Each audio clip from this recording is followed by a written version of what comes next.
Alright fellas, if you thought I was going to let that thing go, you were wrong. I think you guys know what I'm going to get.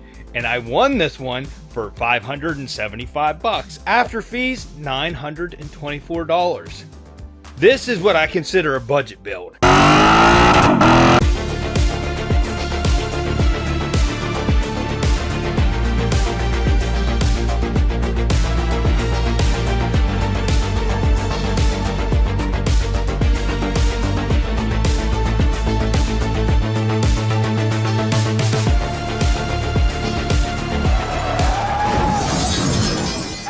Have friends.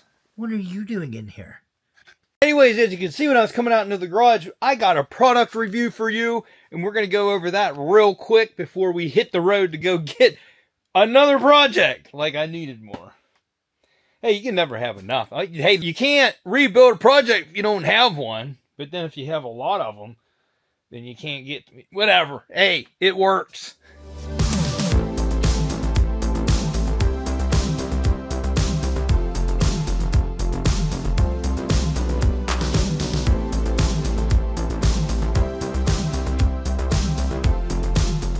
So I don't know if you guys know this, but during the summertime, I do like to run an air conditioner in the garage.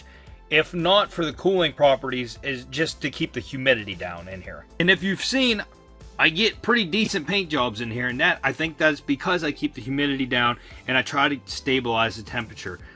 I've never had it 80 degrees or higher in here. Now, I currently have a 14,000 BTU air conditioner that is also a heater. It works. It's decent. Heat wise, it's okay. I mean, it doesn't completely heat my garage and it doesn't completely cool my garage, but it does keep the humidity down in here.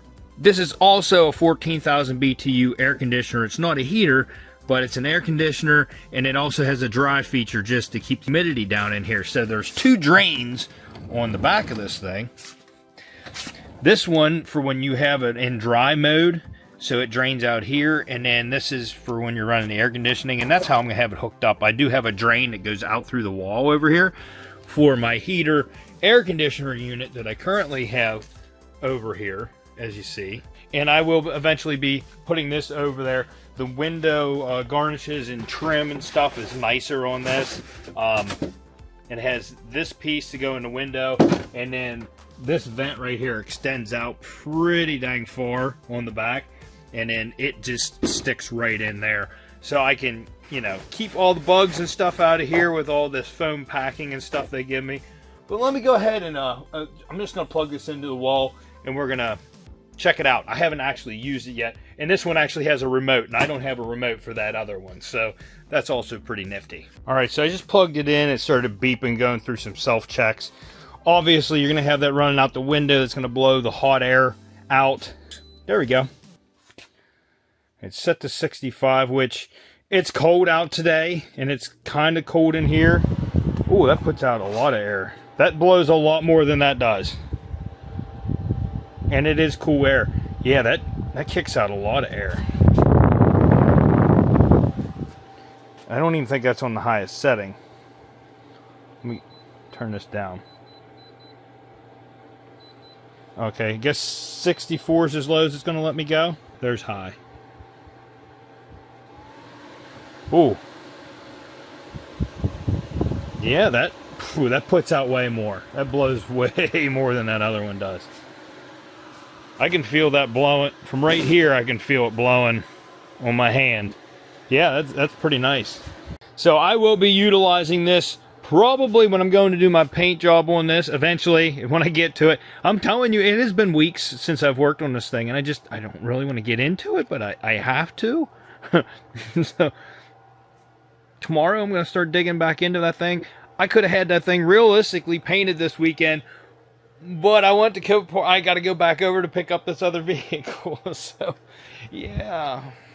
But if you too paint in your garage and you want to get yourself an air conditioner in a unit so you can keep the humidity down so your paint jobs turn out good, then head over to the link down in my description and check out this 14,000 BTU Garvey air conditioning unit, floor air conditioning unit. And on that note, let's hit the road.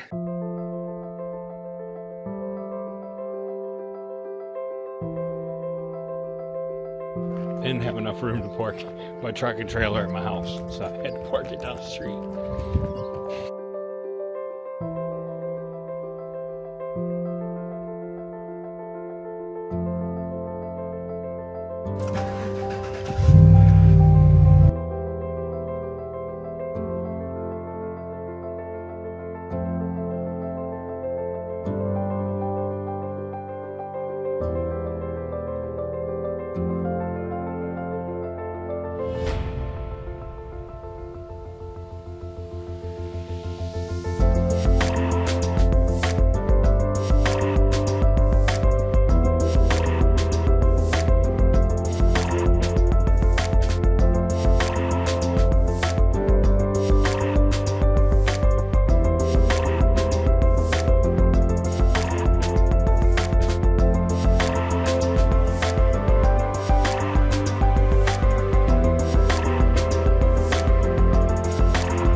She's a little less smashed because I pulled out some of the damage, which actually gave me room so I could move. It was up against the tire, and then I left my strap here yesterday because, yes, I did win this. I said I wanted it, and it went cheap enough, so there it is. So the motor sounds really good on this thing, even though it has 176,000 miles on it. There is a check engine light, but the motor sounds good.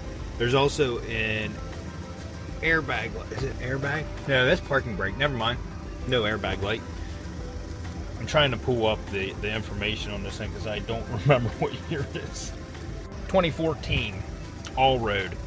Now, people have told me that these engines are not good on these from 2010 to 2015, but I don't know. This thing sounds good.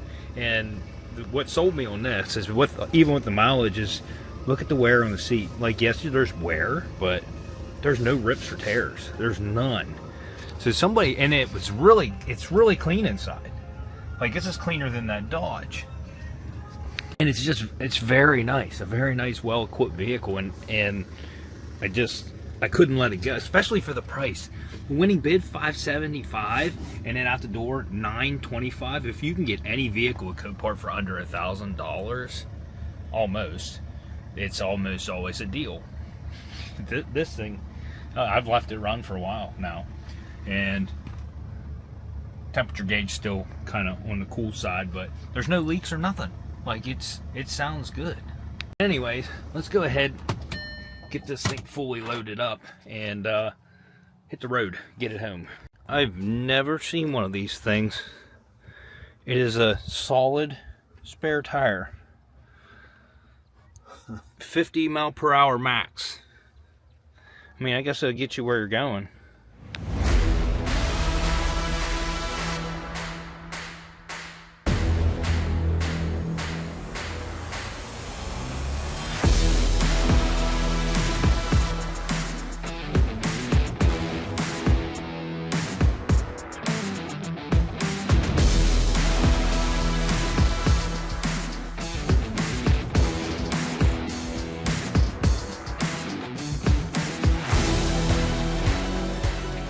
Now, honestly, I shouldn't be buying things that I like. I like that. Now, it's high miles, so I would never keep it for myself. It was in such good shape, and the price was right. I just couldn't let it go. Like, I won this thing, and I was like, I'm done bidding. I'm not going to bid anymore. But I looked, and this thing was still $450 for this. And I was like, man, that's cheap. I'm like, I'll go up to like 600 on it. It stopped at 575. Bonus time, I won. 575 final bid. Out the door, $925 $25. I mean, I'm just thrilled to death. Now, there's stuff I didn't notice originally. I'm noticing now, and I didn't do it. Somebody put the hood up. It might have been done beforehand when they did an estimate or whatever. That hood was smashed, pulled over this way, and then somebody opened it and dented this fender. I know I didn't do that, but also the hood was opened and it was pushed back so far on this side that it busted the windshield. And I did notice that at the yard. It's going to crack the whole way up around there. When I open it, the hood hits the corner. Whoever originally opened the hood and dented the fender also busted the windshield when they did it. That wasn't done from the accident. I'm pretty certain of that. But damage is pretty minimal. I pulled out a lot of this. I think this plastic, no, it's scarred up. I was gonna say I think this plastic's reusable, but it's got some scrapes in it that are not gonna come out. So you probably would go ahead and get new pieces there. I don't know how hard it's gonna be to source one of these bumpers, because you don't see too many of these. Like these are, I think these are kind of rare. I don't know, you tell me. Are these things rare? Because I have no clue. But I do think that it's a really good looking car, and all-wheel drive, good tires, very clean interior, station wagon. Honestly, I love station wagons. Just something about them. And it even smells good inside. Like, I don't know. It's got a cool factor to me. I really like this thing. And then it's got sport mode. Ooh. But yeah, I'm sure somebody loved this thing because they kept it so clean. There's a little bit of dirt in the cup holders and stuff, and this is probably just from the auction yard. Looks like the sun visor clips have just broken, because right there's one of them, and I do see that it's broke off. Both of them are broke off, but with a car this high mileage, you really can't fault it for that. Honestly, they'll be fine. Just gonna let them go. Floor mats are in the back. Let's go ahead and open her up. So I've had to jump start this one every time. This one has to be jump started every time. This one is actually holding a charge. I put the tray here in the back, but it has like the screen and the pullback mesh back there to cover the back here. Right here is your floor mats. I got a food container in there, and I also, Sharon has a Walgreens receipt here. You got a 12-volt outlet back here. The only thing I noticed back here missing is there's a clip missing, like this. One of those is missing over here. But everything clips in nice. It's just a nice vehicle. I don't know how many times I got to say that. A little bit of scuff there on the back bumper. Could have been done at Copart. Could not have been. I have no clue. But now the question is, which one do you want me to, we're going for? I'm going to go out on a limb and say we're going to go ahead and start this one. Until I get the CC done, these videos get caught up. I probably already have this one in the garage. But which one do you want to see next? Honestly, I probably ought to take a break from Volkswagen after those two and not do this one and get this Dodge done. But I've posted these up on my personal page. Only people that can see that are friends and family. And I've already had people ask me about this and this. So it don't really matter which one I start. I have people that are actually interested in these things already. So I don't know, which one do you guys want me to start first? The Dodge or the Oldie? And if you like this video, smash that like button. Consider subscribing to the best dang V-dub channel on YouTube, y'all. That dislike button if your mom likes a shaggin' wagon. Merch down in my description. If you want more content, go check out my Patreon. That's also down there. And we'll see you on the next episode of Alright. What's wrong with those crumbs you got left there? Huh? What's wrong with those crumbs? You don't care about them. You just like daddy. Yeah. Oh, you're all done. You finished up. You can now be free. Do you want to come out? Come on. Go ahead and clean hers up. So apparently she's not going to eat it. Are you done, sir? Should I release you? You good? Okay. He's going to see if there's leftovers. They're all cleaning up what she had left. Bunch of pigs. Now she's cleaning up his food. This is why we can't let them free feed, because they eat each other's. Just gonna walk around in here. Oh, just pushed her right out. Well, you should have finished your own. Say bye. There you go.